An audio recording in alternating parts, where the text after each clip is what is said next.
Hey there, I'm Nix, and the topic of today's video is solving the Pascal's triangle problem on the LeetCode website. As always, solving this problem in the C++ language and giving you a detailed explanation of the entire process, through the planning of the algorithm, to the coding of it, to the analysis of its time and space complexities, as well as looking at LeetCode rankings. If all of that sounds interesting to you, stay tuned.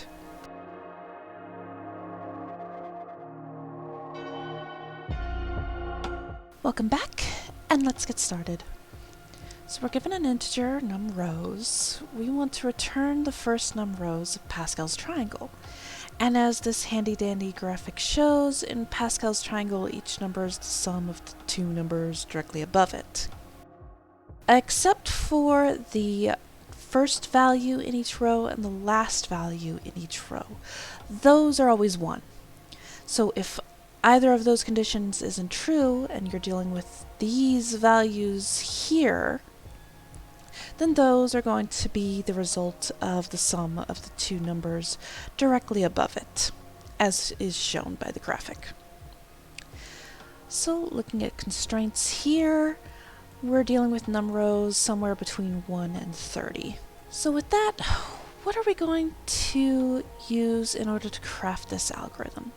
And for this video, I'm going to focus on just creating an answer at first, and then once we have that code, I'm going to be tweaking it a bit here and there and show how you can go from having an answer to getting a more optimized answer. So what I want to focus on is just figuring out how to create Pascal's triangle and fill in all of the values. And at this point, I'm not worried about getting the optimal answer.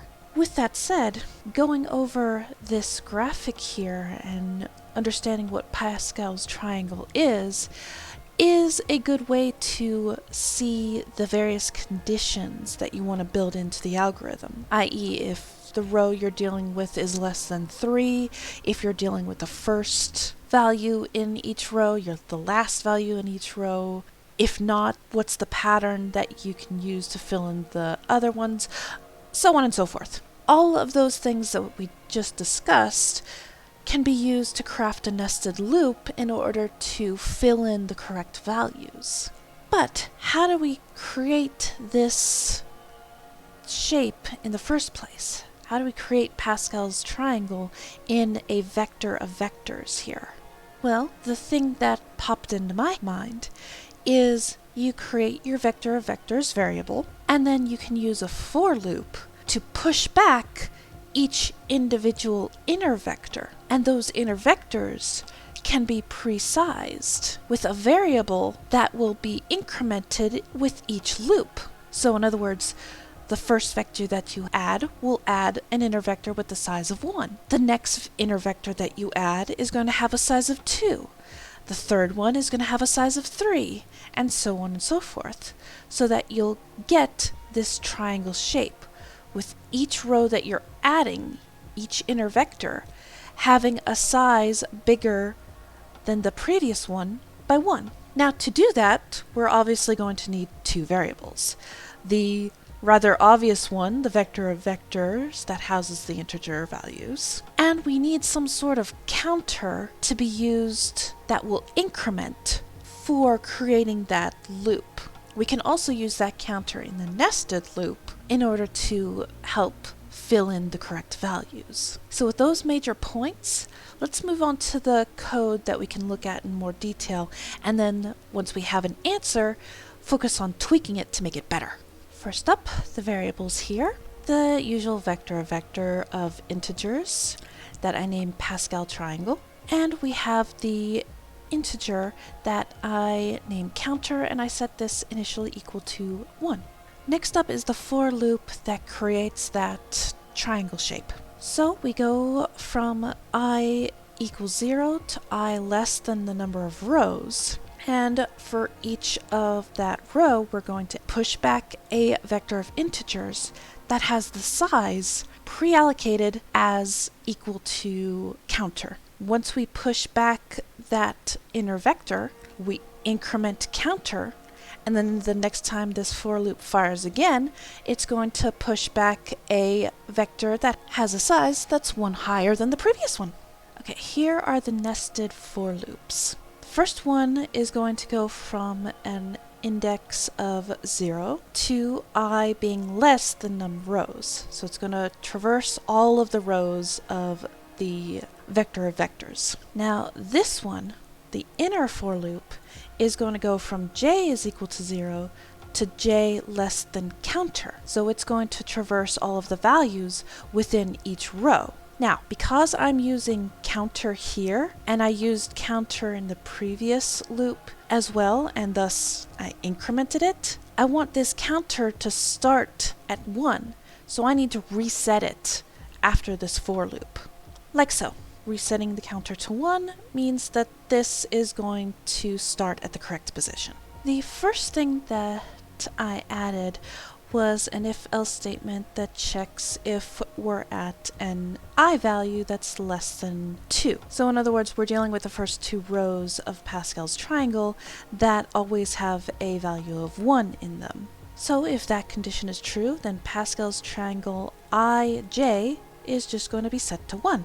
Within this else branch are going to be two more if-else statements. These are going to look at whether you're in the section where you need to do the summation, or if you're at the first and the last value in each row, those are also going to be 1. So if j is not equal to 0, and if j is not equal to counter minus 1, or in other words, if you're not equal to the first position in each row, and you're not equal to the last position index in each row. If that's true, you're going to have to sum. If that's not true, you're at the first and the last value, those are automatically 1, so this line makes a return here.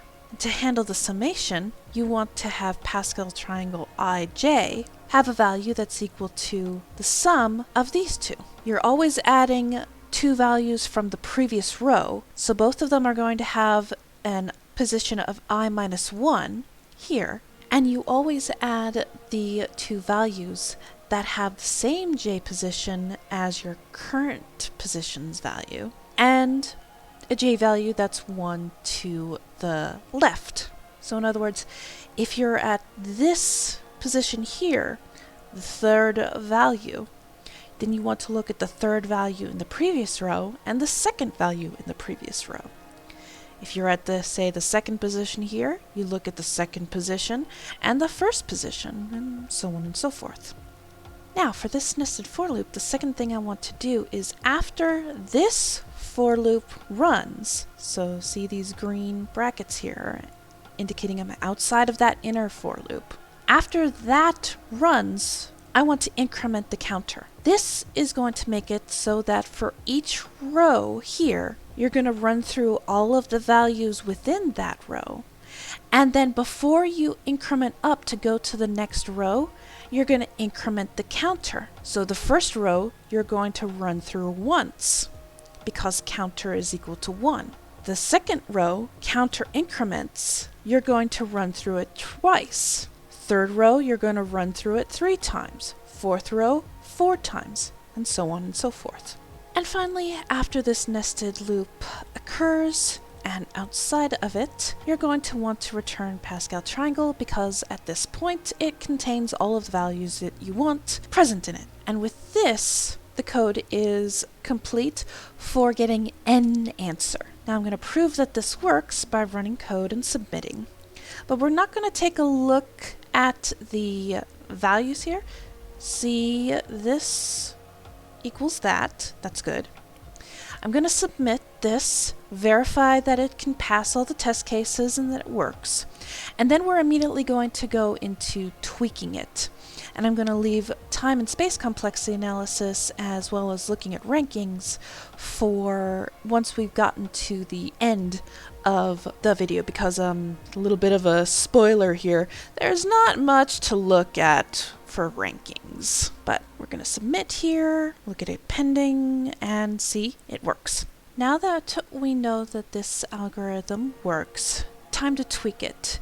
Because as you can see looking here, we have several areas where we can improve on things. Now, one method you could use is you can get rid of some of this redundancy here and condense these if-else statements and eliminate a couple of them by first, instead of automatically simply allocating a size to each of these inner vectors, we can automatically allocate a size and an initial value as well. So I can create this Pascal triangle and initially fill it all with ones. This eliminates the need for this section of code and this section of code as well. So we only need to start doing things in this nested for loop once I is greater than or equal to 2, like so. We don't need to have this here, we don't need to have this here, and we can condense this like so, where we only need to worry about replacing the sections of the Pascal's triangle that are supposed to be equal to a sum. And technically, we don't even need this if statement as well. This one alone is going to be able to handle everything. So we can also eliminate that as well and just have one if check present in our loop. And let me fix tabbing here so that it looks nice and pretty. So we've eliminated some unnecessary code by using this method here. And again, let me prove that it's going to work. Pending judging finished. This again equals that. Great. Let's submit to prove that it does handle everything. Great. However, that, while nice and cleans up the code a bit, it doesn't directly address the two things that I really want to improve on this code. One thing is I want to ideally be able to condense this code so that I really only have one nested for loop doing the work. And the other thing I ideally want to have as a goal is to avoid incurring the reallocation penalties that pushback has. Because although this inner vector has its size already pre-allocated to the correct one, Pascal's triangle, the outer vector, doesn't. And I'm relying on pushback. So every single time Pascal's triangle doesn't have enough room to add the vector that I want to add, it needs to perform a reallocation, which has time complexity and space complexity costs to it. So ideally, I would want to be able to automatically allocate the size of this vector of vectors, because I know it. It's just num rows. But in doing that, I can't use pushback anymore. So what do? Well, the answer to that comes in the use of resize. So here, with creating a vector of vectors with an initial size here, what this is going to do is create a vector of vectors that have all of those inner vectors empty. And I can show that by essentially commenting out all of this code here, where I just create it and then return it so that you can see what it looks like. So with an input of 5, all it's going to have initially is 5 empty vectors present in it. So let's uncomment that. And now here, with using that, I want to automatically adjust all of those inner vectors to their correct size. And I can do that instead of using pushback by using resize instead. This same thing, I want to use counter and increment counter to increase the size up by 1 every single time. And just like pushback, I can also assign an automatic value to fill in. Now the last thing I will need to do is, because I'm calling resize, that works on the inner vectors, not on this 2D vector here. So here I want to access all of the inner vectors, and I do that by using the index value. So Pascal triangle I is going to fetch the 0th, the 1st, the 2nd, the 3rd indexed inner vector that's present in it. So with that, this should work, and after this for loop executes, we should see our triangle shape with everything filled into 1. So let me comment out everything that exists past this except the return value and get the right thing. So with that, let's run code and see what happens. See, as expected, we have our correct Pascal triangle shape and everything is filled in with 1. Perfect. It's exactly what we want to see. So let's uncomment this out. And now with this code here, once all of this executes, this change should mean that we get our correct size assignments and we get our correct answer as well.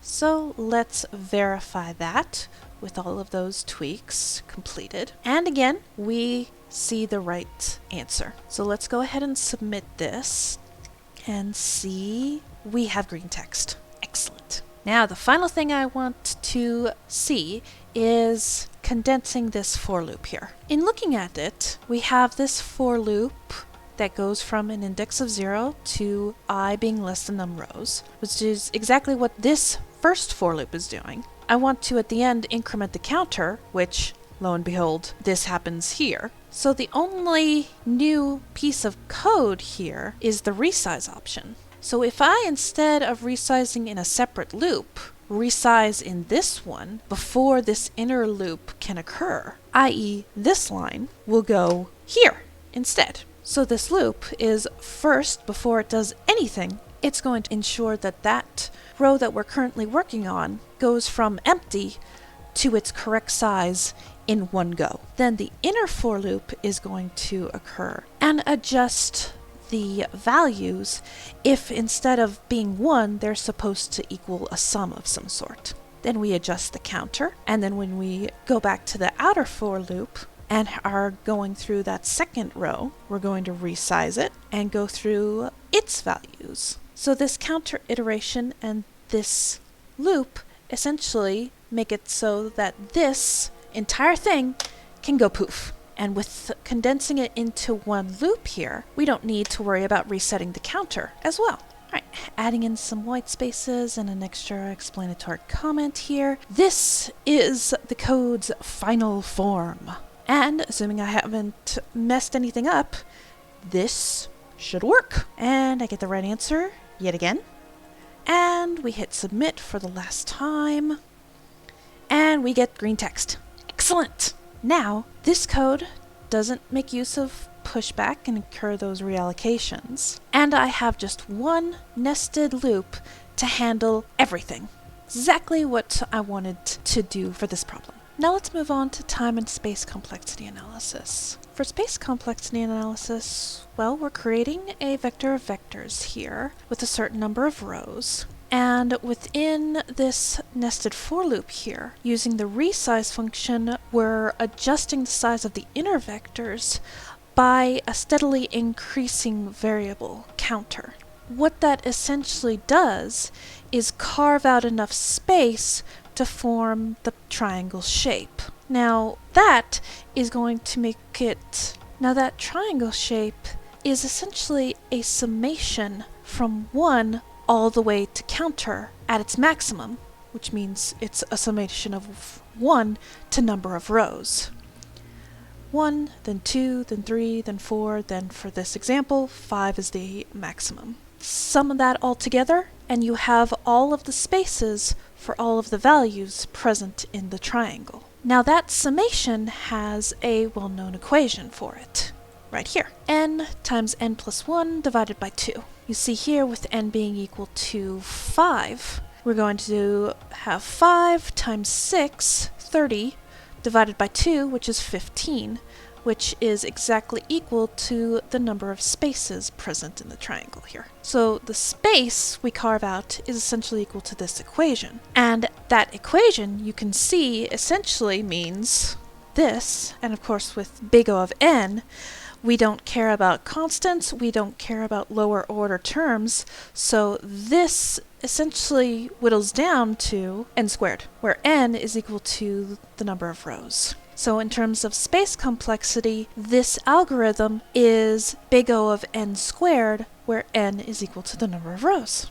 A similar thing occurs for the time complexity. looking at this inner for loop here, we do resizing based on the increasing counter. So while the resize has linear complexity, the counter increment also essentially has this function as sort of a summation. And of course, this inner for loop with the increasing counter has this one functioning as a summation. With the if statement here doing just constant work, these for loops are essentially going to run over the entire size of the triangle twice. It's going to do it once with the resize, and then it's going to do it again with this inner for loop. And thus the dependency of the resize and the dependency of this inner for loop is summed. But that's a constant, we really don't care about it since they're the exact same thing. So this essentially whittles down to you're working across the entire triangle. That means you're working across the summation of the number of rows, and thus you have a time complexity of n squared, where n is equal to the number of rows. So both space complexity and time complexity have n squared dependency. And with that, let's take a final look at the LeetCode rankings, which, as I kind of foreshadowed, there's not much to see here in terms of the runtime distribution, because apparently, just like last time, we don't have a graph to look at. And memory distribution, I've seen this same code ping-pong between all of these values because, again, it has a very narrow range of memory. So with that brief look at the rankings, that was how to solve Pascal's triangle problem on the LeetCode website. I hope you got something out of this video. If you did, consider subscribing, as I do these types of videos 2 times a week. And as always, I will wish you happy coding and to have a nice day.